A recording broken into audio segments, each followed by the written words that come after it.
Hello everyone, कैसे हैं आप सब। आई होप आप लोग बहुत अच्छे होंगे। मैं भी बहुत बढ़िया हूँ। तो स्वागत है आप सभी को मेरे चैनल में। तो आज फिर से नेहा सिंह राठौर के बारे में बात करेंगे। तो नेहा सिंह राठौर का एक पोस्ट आज आया है, कुछ घंटे पहले का है। तानाशाह जब डरता है तो FIR करवाता है।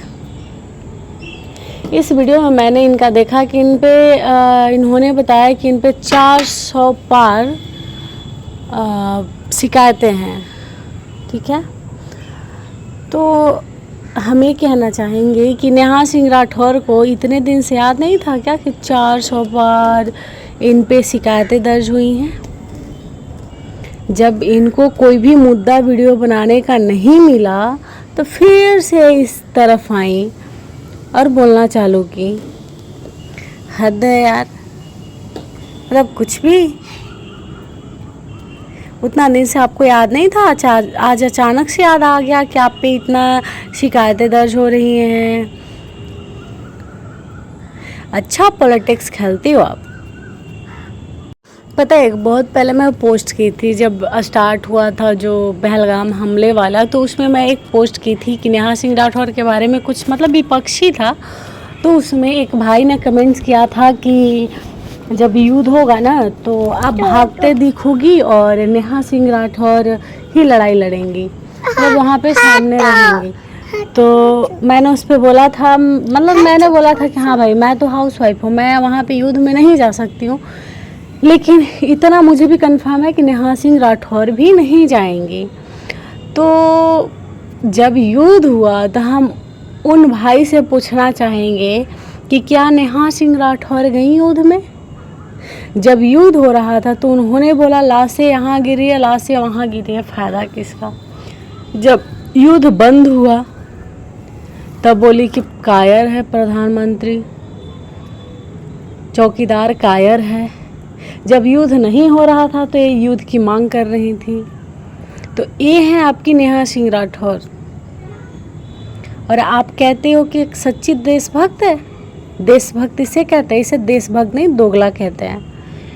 हमारे घर में इसे देशभक्त ऐसे लोगों को नहीं कहते हैं, दोगला कहते हैं। और भाई हम लोग कोई पॉलिटिशियन नहीं है, हम बस हाउसवाइफ है। इसके सिवा मैं अपना परिचय और कुछ नहीं दूंगी। मेरा काम है बस हाउसवाइफ, उसके सिवा कुछ नहीं। अगर रही बात यूट्यूब की तो मैं ये बस अपना थोड़ा टाइम निकाल के मैं इस पे टाइम देती हूँ। ऐसा नहीं है कि मैं अपने घर का काम छोड़ के यूट्यूब पे आती हूँ, नहीं, क्योंकि मेरे पास इतना टाइम ही नहीं है। मैं पहले घर को संभालना चाहती हूँ, उसके बाद ही कुछ। तो अब मेरा रिश्ता पॉलिटिक्स से नहीं है, लेकिन जो गलत है तो उसके खिलाफ हर किसी का बोलने का अधिकार है। और एक था बनारस के जो भैया ने सवाल पूछा था, उस पर भी एक भाई ने कमेंट्स किया कि वो कौन होता है सवाल करने वाला। क्यों? जब हमारा देश लोकतांत्रिक है तो हर किसी को हर किसी से सवाल पूछने का अधिकार है। सिर्फ नेहा सिंह राठौर को थोड़ी ना अधिकार दिया गया है कि तुम किसी से भी सवाल कर सकती हो, और तुमसे अगर तुम सवाल करते हो तो तुमसे सवाल करने वाला 1000 होंगे।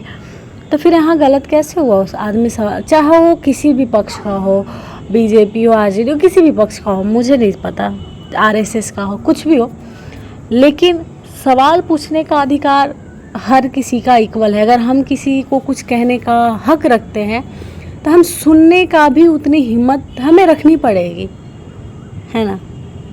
तो इसलिए एक तरफा डिसीजन नहीं लेना चाहिए किसी को भी, चाहे बीजेपी के साइड हो या कांग्रेस, आरजेडी, किसी के भी साइड से नहीं होना चाहिए। जो गलत है आप खुल के बोलो, तभी हमारा देश विकसित होगा। ऐसा नहीं कि एक तरफ से हम बोलेंगे तब हमारा देश विकसित होगा।